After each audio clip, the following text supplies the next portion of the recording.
This video will cover section 6.6, part 2, and this is a lecture from Friday, March 23rd. So, what we did last class, we went over a definition of vectors, scalar multiple, like when you have a number multiplying a vector. If that number is positive, it doesn't change the direction, but it could change the magnitude, which is the length. You could shrink it or stretch it. And if that scalar is negative, it changes the direction, right? Like we see here. We also talked about adding vectors, right? And we went over the parallelogram rule. And the easiest way to talk about it is just to think about it is to combine like terms, right? So when you add vectors.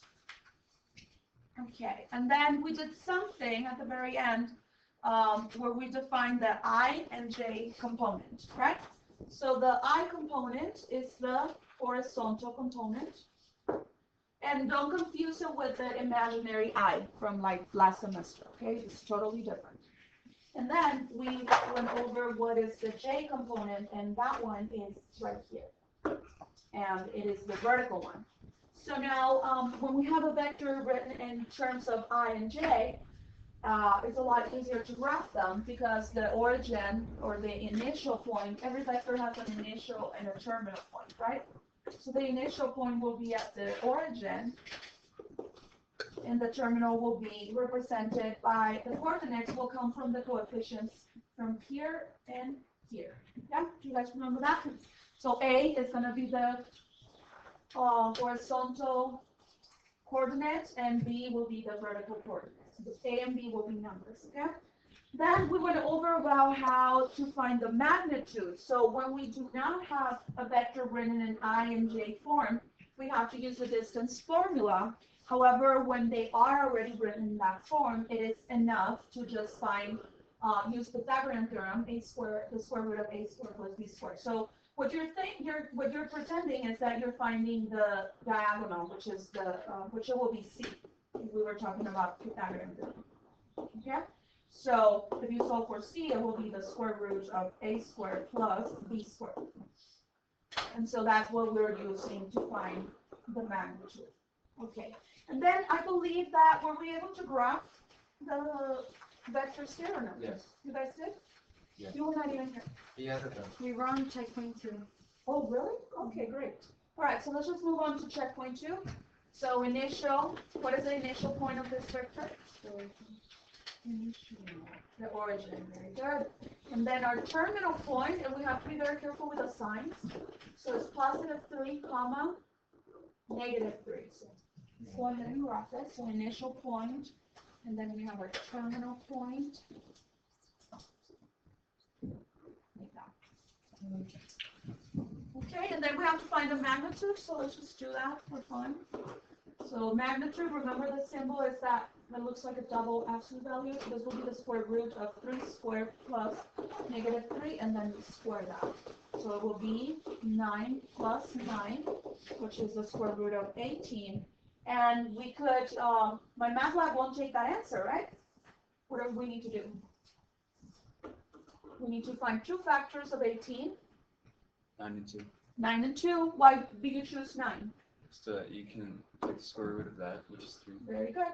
So 9 is a perfect square, right? So we take the square root of, remember this is the same as the square root of 9 times the square root of 2. So we take the square root of 9, that will be 3. And then the 2 will stay inside the square root. Okay, so that is the magnitude. Don't forget that.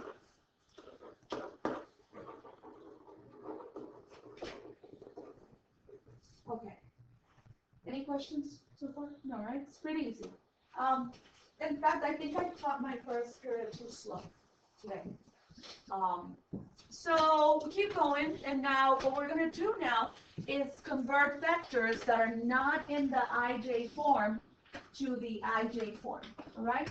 And so what we're doing is, for example, this vector here, here's the initial point, here's the terminal point. And so what we're going to do, but algebraically, it's like we're going to take this vector and move it here, like that. Okay? That's what we're going to be doing. So how do we get that accomplished algebraically? Well, you're going to take the difference of the x values and the difference of the y values, the x coordinates and the y coordinates of the initial and terminal points. And so that's how we're going to work that problem out. Let's move on to the example. So in this case, we have a vector with this initial point here, and this is the terminal point. So it is very important that you don't mix and match, okay? Because if I was to, well, let's do the following. Sorry. Let's make this x sub 1, y sub 1. And then let's make this x sub 2 and y sub 2. And they have to be labeled in that way because this is the initial, so they have to have the subscript of 1, okay? And I know that when we use the distance formula, because we subtract them and then we square them, we know that it's always going to be positive, so it doesn't really matter which one you put first. But for this formula here, if you guys notice, we're not squaring the difference. So then the order does matter, okay? And the order is just like the initial first, terminal second. So when we apply the formula, let's write the formula first. So the vector will be given by the difference of the x coordinates. That's going to be the coefficient of I. And then the difference of the y coordinates is going to be the coefficient of j. So this whole thing here is going to give us A, and this will give us B. Okay, so let's go ahead and start substituting. So x sub 2 is -2 minus x sub 1, which is 3. And then with the y's, we have y sub 2 is 5 minus y sub 1, which happens to be negative itself. So we're going to have a double negative there. We need to be careful with that. So here, -3, -5, they're both negative. Add them, keep them negative. -5i. And then here we have actually 5 plus 1, right? Because negative times negative, which is positive. So it's going to be plus 6j. Okay, and now that we have that way, let's go ahead and graph it. So now my initial point is at the origin, remember, because it's in terms of ij. And then our terminal point is going to be at -5, 6. And those are the numbers that we found by doing this operation here. So that will be -5, +6 here.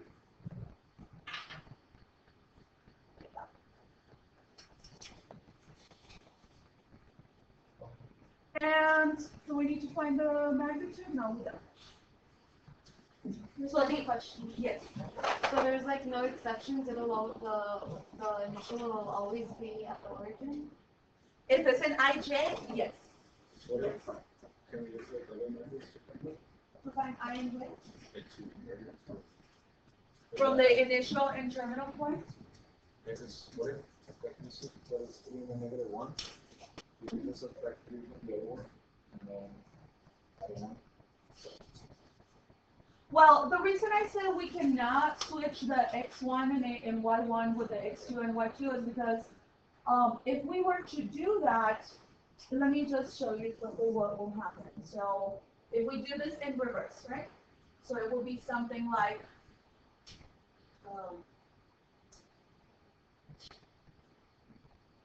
3 minus -2 pi, and then it will be like -2, no, I'm going to use one. -1 right? Minus 5. So let's see what's going to happen. Here we're going to have a plus, right? 3 plus 2 is 5. So 5i, and then minus 6j. So I'm going to graph that one. The initial is still here. But now I'm going to go in 5i and negative 6j. So it's here. So what's different from the first vector I graphed, the one in black and the one in red? What's the difference? Do they have the same magnitude? Yes. But do they have the same direction? Oh, no. What can you tell me about the directions? It's not the same. They're the complete opposites, yes. So that's why it's important to do the initial point. It will be given to you, and then the terminal point. Okay, so what were you saying? Oh, you were asking me something else? Okay, go ahead. So you see how we have 3 and then negative 1 for the first one? Uh-huh. And so all we want to do is make it 0, right? And what if we just subtract 3 and add 1 from the other?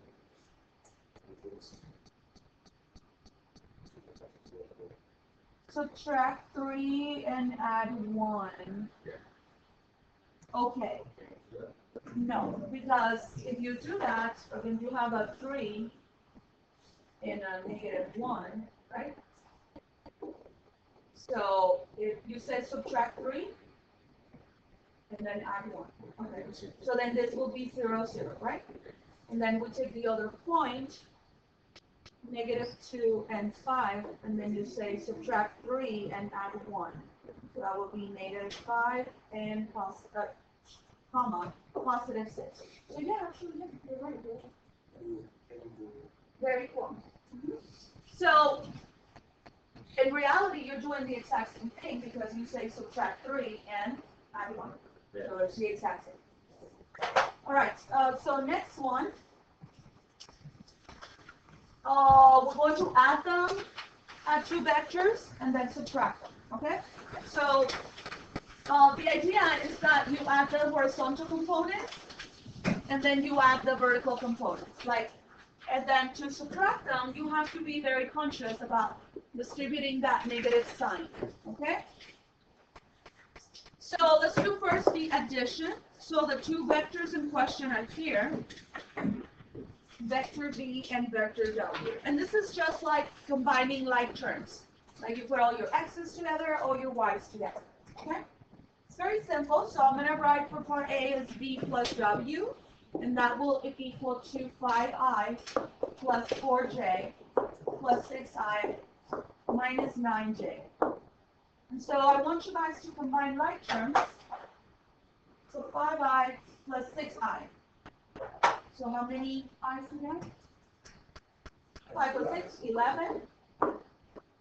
And then we have 4j minus 9j. So that's going to be a negative, because negative 9 is a bigger absolute value. So negative 5j.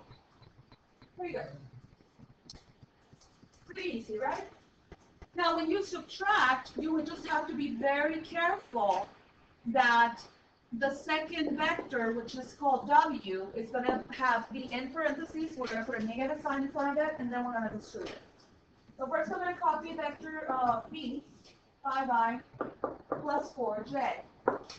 And then I'm going to subtract vector W, which is here. So if you notice, I'm using parentheses just so that I don't get confused and not, because if you forget to distribute the negative, then you are completely wrong. Because this is asking for the subtraction of the 2 vectors. So we will have 5i plus 4j minus 6i plus 9j. Great. And a very common mistake is that you guys might remember that has to turn to negative, but you might forget to change the sign of the second or the vertical component. So be careful with that. Then we combine like terms, just like we did previously. So that would be 5i minus 6i, so negative 1i. And then 4j equals 9j, that is 13j. Okay, do we have any questions so far? No? It's pretty easy still, right? Scale. It will remain easy. Okay. Don't stress. Yeah. Okay, now let's do the scalar multiplication. So remember, scalar is just like a number that's going to be multiplied. And we're going to do the same. We're going to distribute that to the horizontal component and to the vertical component. So we go here and here. All right, so it's pretty simple. We have vector, for a vector here called B, we're going to find 6 times that vector. So we put up the scalar and then we put the vector in parentheses so that we remember to distribute it.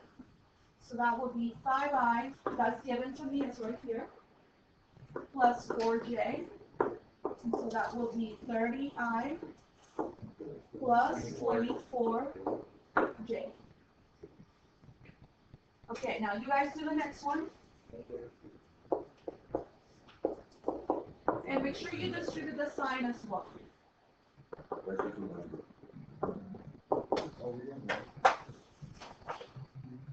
Easy, right? Just check your answer, please. Okay. Now let's move on to example 6, which is a combination of scalar and subtraction. Okay, so we can do this 2 ways. We can do like step by step. So first, we multiply, we find 4b.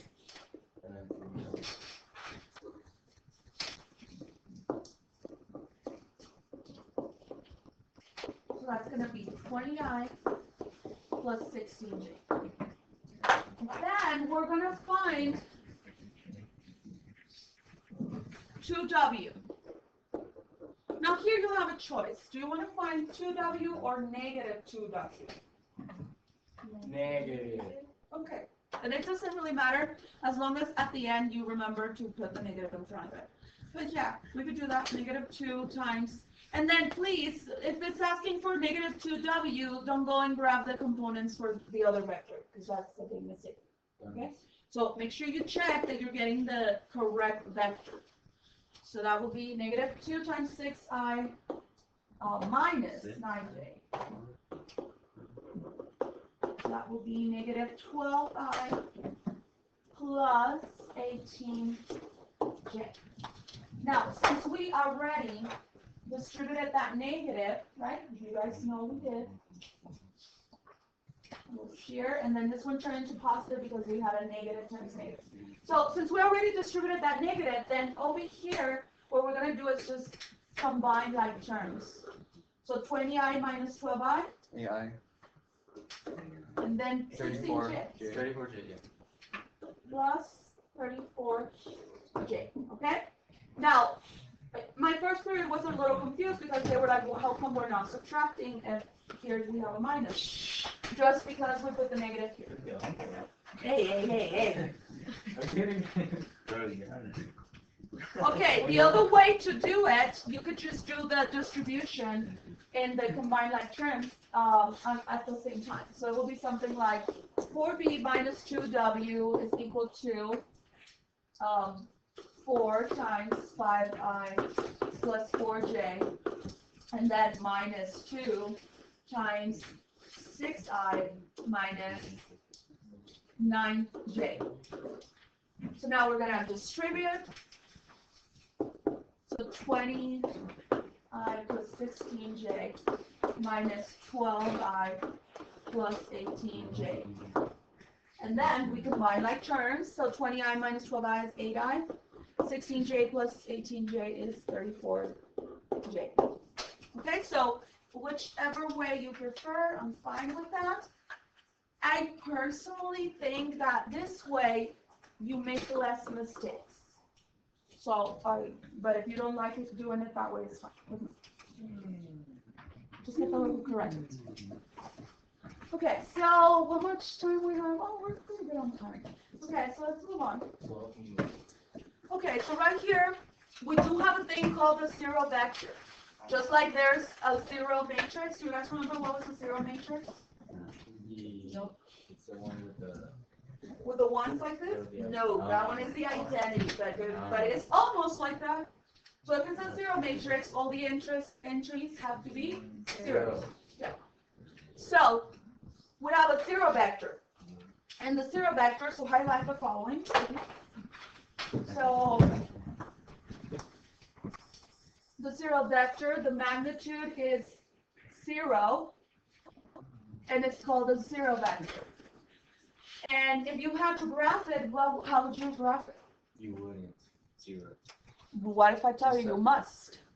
Then you just put You it go to the origin. Go to the 0 to the origin. Because that has. And do what with the origin? You simply just grab it. It will be a dot. Yeah, you get the dot. That would be a dot. Yes. Okay? All right. No direction, no magnitude. Okay. Now,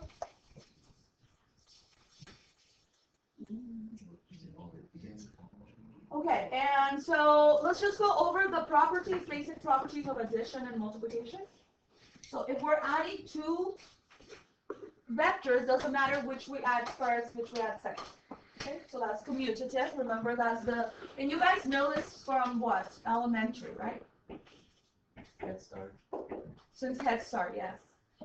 I know they teach them in elementary. I didn't go to Head Start. I know that. I know they teach them in elementary. And so, also the associative property. So it says that if you associate the first two vectors and then you add them to the third, you will get the same as if you associate the second and third vectors and then you add it to the first.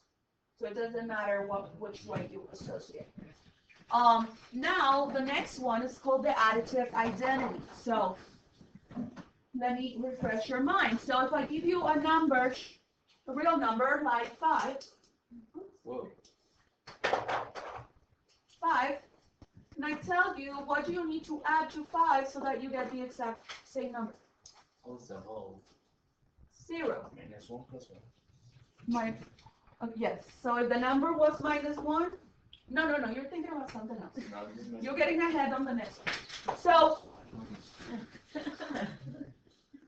0 is the additive identity for real numbers. So for vectors, we do have also an additive identity. It's just called the 0 vector, the one that we define on top of the slide. Okay, now the other one is the additive inverse. So that is, for example, if I give you the same number, 5, and then I ask you, what do you need to add to 5 to get 0? Plus 5 minus 10. Negative? You guys remember we used to do this with matrices a lot? Your favorite? Gus Jordan? Oh, yeah. My favorite. Yeah, your favorite. And so, Only you. yes, your boy Gus Jordan. And so, with vectors, we do the exact same thing. The additive inverse of a vector is the same vector, but with the opposite direction or opposite sign.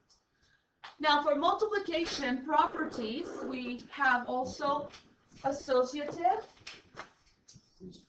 distributive, and here these two are, the difference between these two is that here we are distributing a number to the vectors. And then here we're distributing the vector to the number. There you go. All right, then we have the multiplicative identity. So if I give you a number, let's say the same number, 5. What do you need to multiply 5 to get 5? Wait, what? What do you need to multiply 5 by to get 5? 1. So 1 is the multiplicative identity of real numbers. When we talk about vectors, then that vector, the number 1, will also satisfy that property. You get the exact same vector if you multiply that scalar of 1. Now, what happens if you multiply by the scalar 0? Then you will get the 0 vector. How can you tell if it's a vector or a scalar? Vectors are like in bolded letters, and scalars are just like, yeah, I guess so, like skinnier.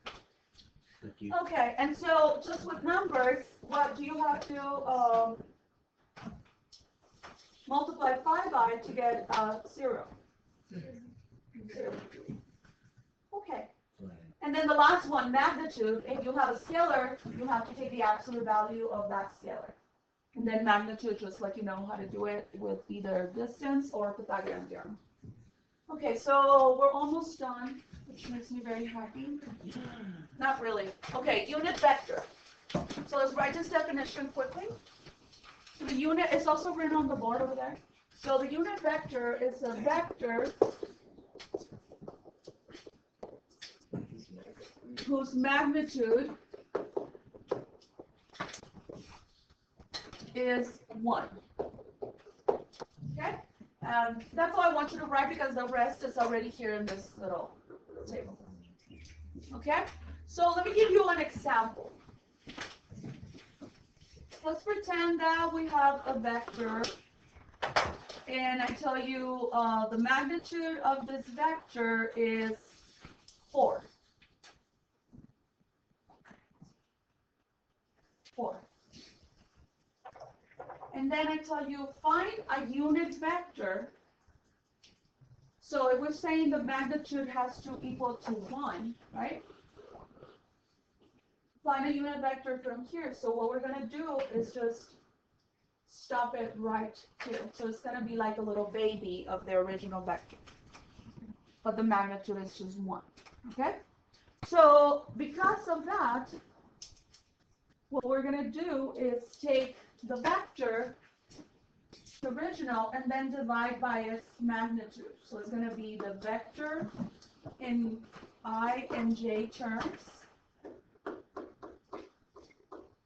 divided by the magnitude of the original. So if I have a vector that has a magnitude of 2, what are we going to divide by? If I ask you, there's a vector of magnitude 2, want a unit vector out of it, we'll divide by 2. What if the magnitude of my vector is 10? Then we'll divide by 10. Okay, so let's see. We have here a problem. We have to find the unit vector for this particular vector. Okay? So first, we're going to find, number 1, find the magnitude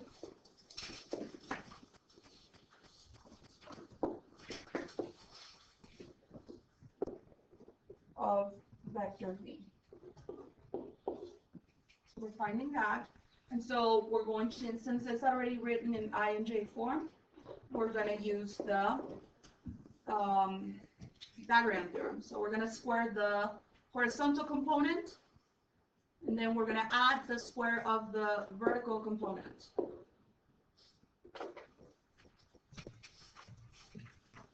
So we'll get the square root of 25 plus 144, which is equal to the square root of 169, and that will be equal to 13.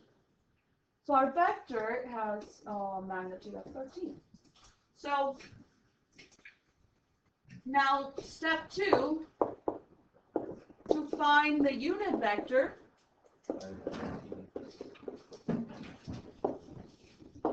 we take this formula, which is the vector divided by its own magnitude. And the vector, we write it in this form, okay? So 5i plus, not plus, but minus 12j. And we divide that by 13. Now in this case, do you think my math lab will take that as a correct answer? Nope. Again, I want you to split the fraction.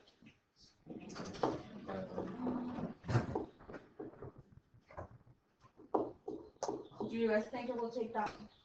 Yes. Probably not. So plus negative? So put the like we used to do with imaginary. So use like your fraction tool to just to put the coefficient, and then not space, but like move to the right, and then type in the I and j. Okay, let's stop here, and then you guys can go take your break. And then when you come back, we're going to take care of the last 2 slides. Well, let's write that definition. We have 1 minute. So direction angle is also on the board. So it is an angle that Vector B vector B makes with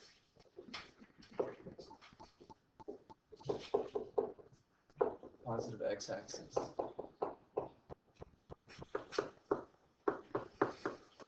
Okay, and I do not want you to be confused with a reference angle, such as this one. And so this is a reference angle, for example, since some people are not here. And we have a vector that goes like that.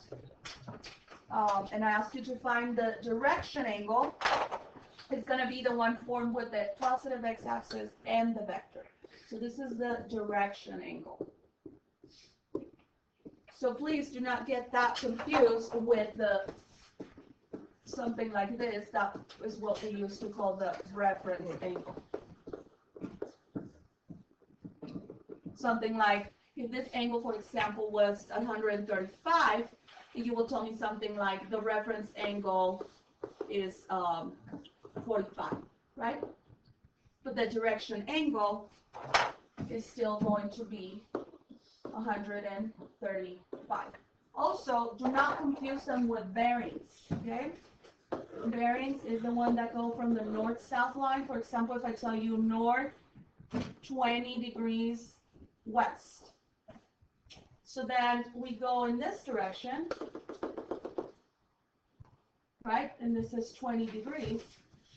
But then what will be the direction angle? Since it has to start from the positive x, 110. Very good. How do you find that? Yeah, 90. 90 plus 20. Very good. Okay, so please don't get confused with bearings, and they're like different things. So go to your break. Okay, so let's move on. So it's clear more or less what the direction angle will be. So it will always be from the x-axis to the vector. Okay, positive x-axis, I should say. Kind of like standard position of an angle. You always start on the positive x, and then you go counter top. So we have here an example, and we have the wind is blowing at 20 miles per hour in direction north 30 west. Express its velocity as a vector in terms of I and j.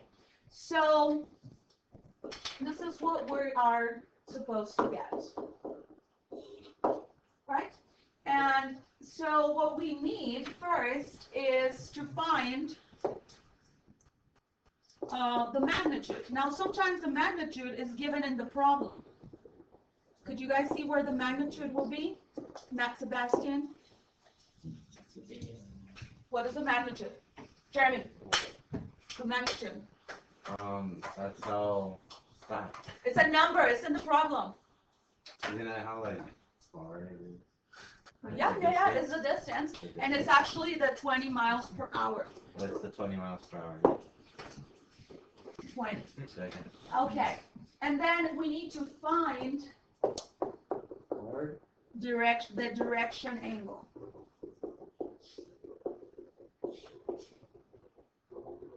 Okay, so you don't have to, but I do like to write them. I mean, actually, yeah, for this one you have to, because we're going to use the bearing. And so we have the bearing here, so we use our north-south line.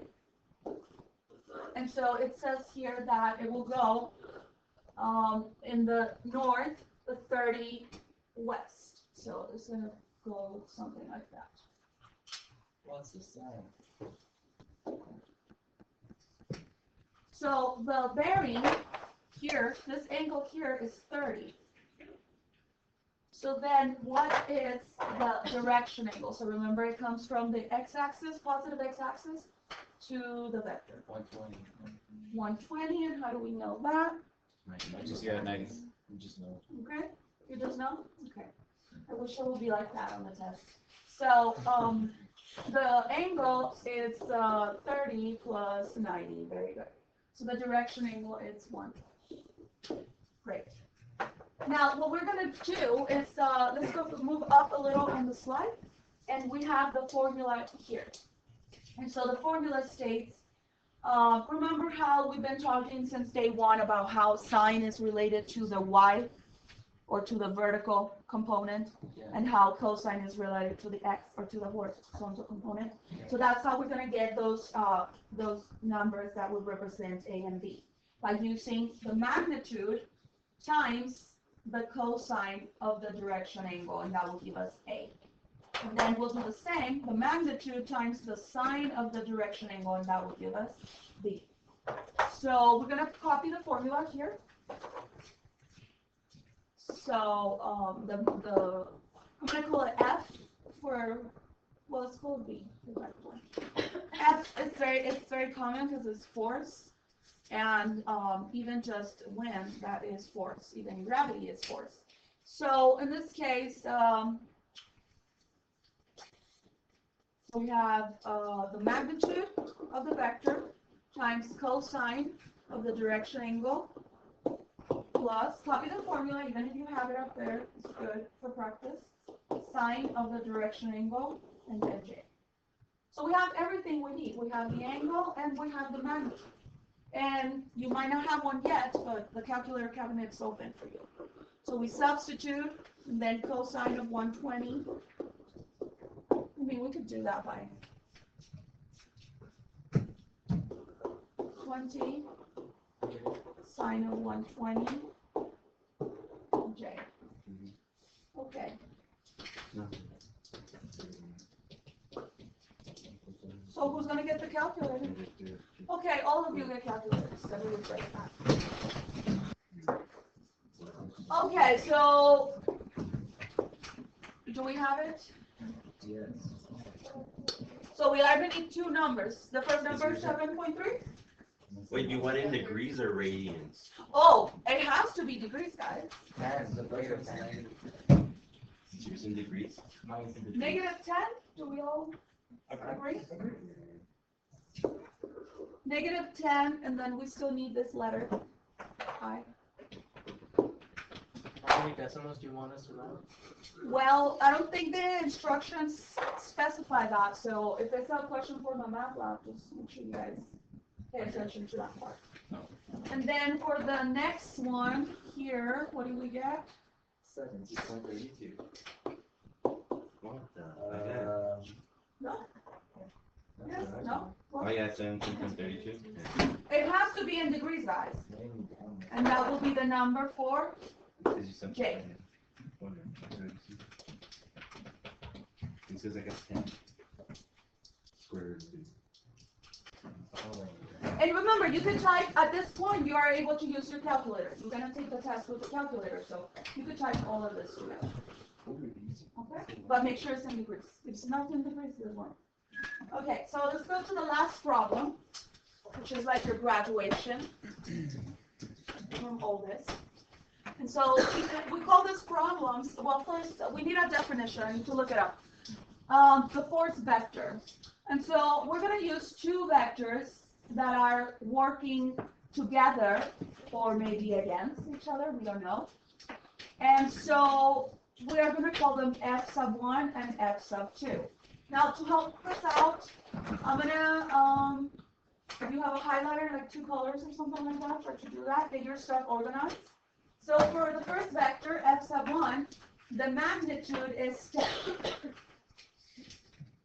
And then for the other vector, f sub 2, the magnitude is 30. And the units are pounds, LB. respectively. That's how I know that, like, this is f1, f2. Like money? Yes, sure. No. So then act on and they're acting on an object.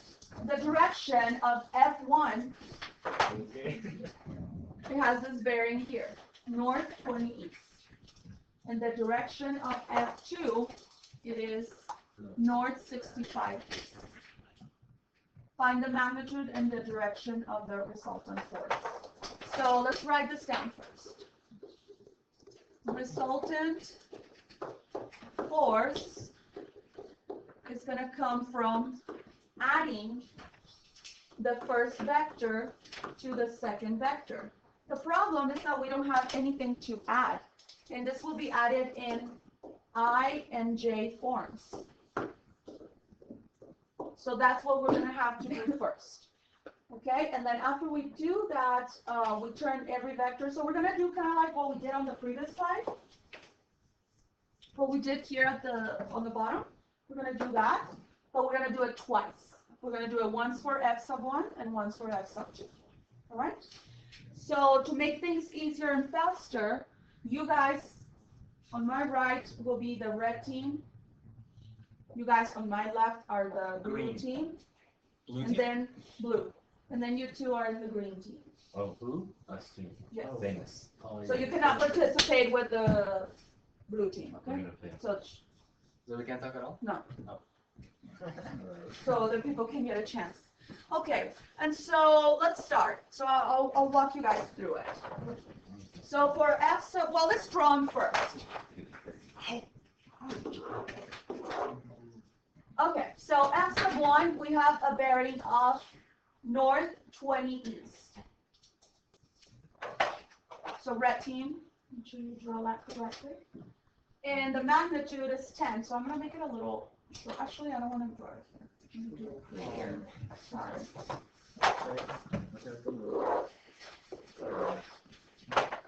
Okay, so north 20 east.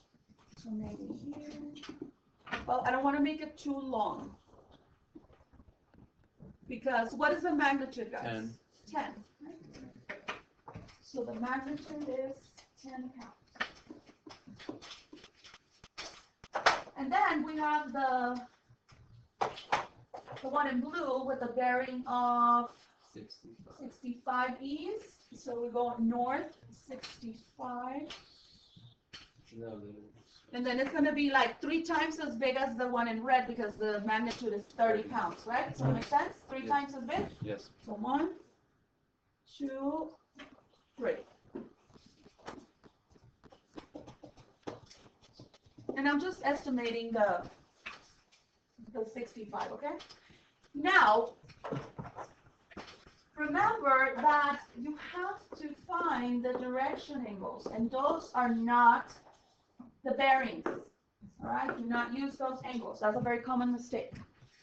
What you need to do is figure out what the angle is that is forming with the x-axis, okay? So for example, for the one in red, it will be the angle from here to here. So 70? 70, yeah. Wow. And Hey, another hey, one would be oh, you guys 25. are in the green team. Ooh, are we ever gonna get to say the answers? Yes. Like right now? Cause I. No, at the very end. Like it's real. It's real. We're gonna get to do it. Okay. Alright. Take a break. Yeah. Okay, so we're gonna do that. You guys find the angles. 25. You can work with your partner or whatever you want. So for F1, this is what the formula you're gonna need. The magnitude of F1. Do we know that? And then we need the cosine of certain angle. Now, if this angle here is, what is it, 20? Yeah. 20, then what is the direction angle for the one in red? Around 7, right? So what do you do to find out? To find 90 minus 20. Okay, because this little angle here, the bearing is 20. And the direction angle goes from here to here. So that's 90 minus 20, 7. So that's what we're going to use here.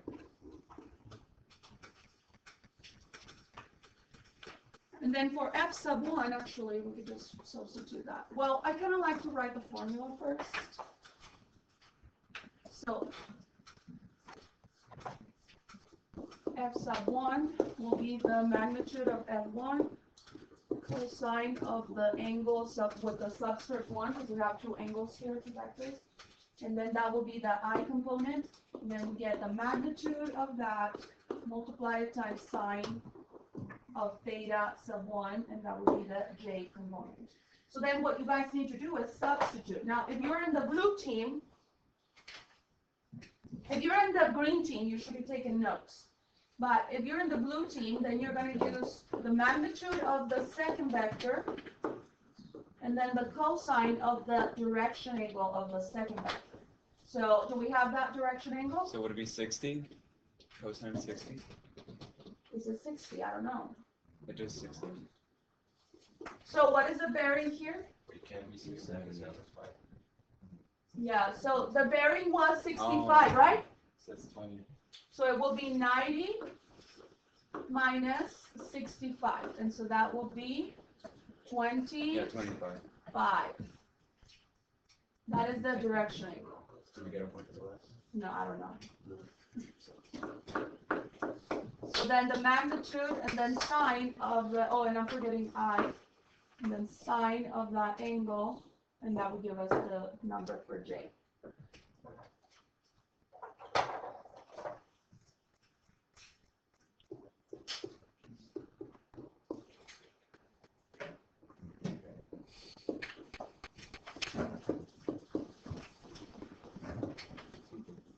Oh, and by the way, all the steps to solve that problem are written here. So like, if you want to take a picture or when you're doing your homework, they're written very nicely because I was being observed this morning. I know it's very unlike me.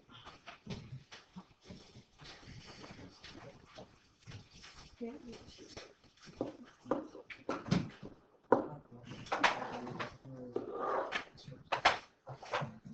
Come on, guys.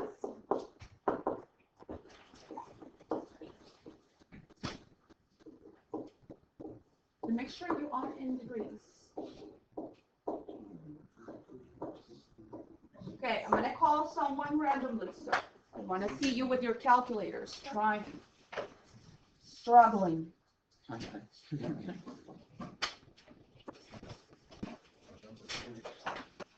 on, Matthew.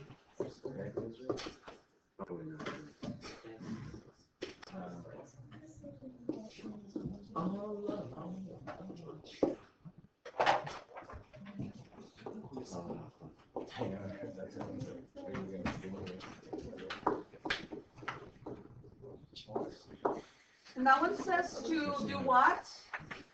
Round to the nearest, express the magnitude to the nearest hundredth of a pound and the direction angle to the nearest tenth of a degree. Oh, okay, that's for the team, green team.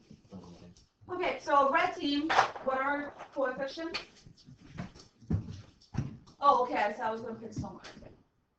Okay, Andrew, go ahead, Andrew. 10. And then Taylor, what do you guys have the other one?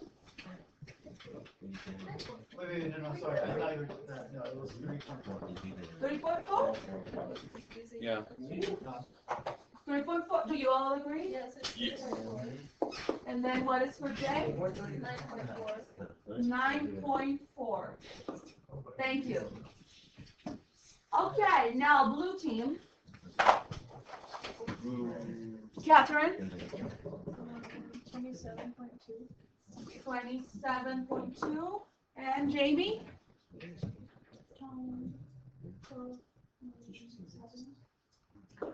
12.7. Okay. Now the green team. Yeah. Are you guys ready? No, what do you want us to do? Okay, so now you're going to find the resultant force by adding those right. two. Yeah, It's pretty easy. So make sure you guys take notes, okay? Oh, like the rest of the class.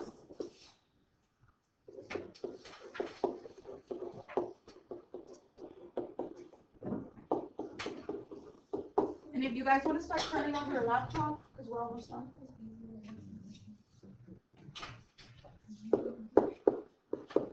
Alright, so I got 30.6 I plus 27.0. Wait. 30.6i plus 22.08 J. Great. Are we done? No. I like Almost. We're missing a little tiny thing. We need to find the direction angle and the magnitude of the resultant force. So let's go for that.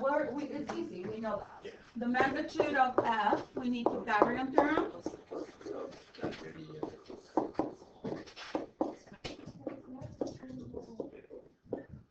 So that's going to be it. You got it? So for the first one is 936 What? No, just give me the final. Oh, okay. I just want to sit down. I got What do you get? 37.7. Are you 20? Jerry, I'm going, bro. Sorry. 37.73. 30, 74. 7.74. 74. Okay. That's the magnitude. Remember, the magnitude is just 1. So is that vector going to be longer than the Yes. ones we have? Yes. Yeah. In fact, do you guys remember this thing called the parallelogram rule? Oh yeah, because you weren't here. So that resultant vector is going to be right there. Wow. So what's the direction angle? Let's see. So the direction angle, we're going to find it by the following. Now, remember how I told you all about this? Where is it? It was on the other slide.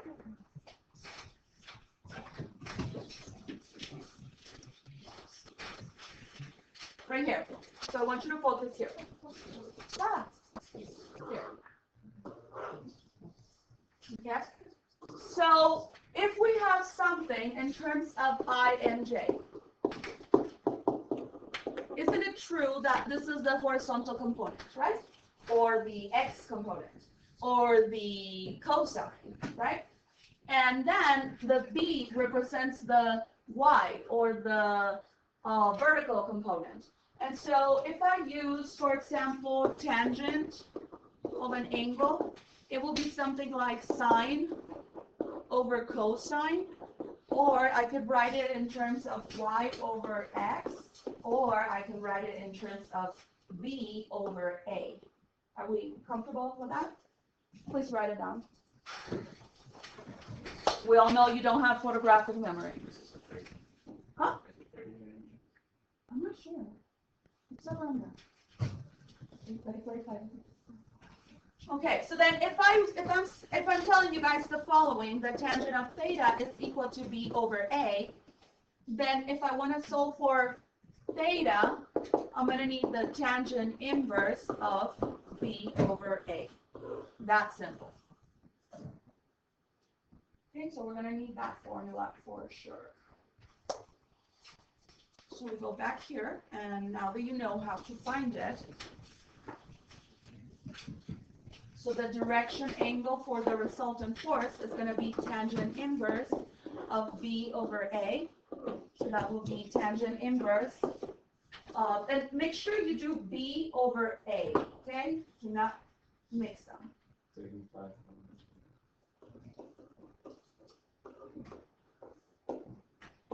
So 35.8 degrees.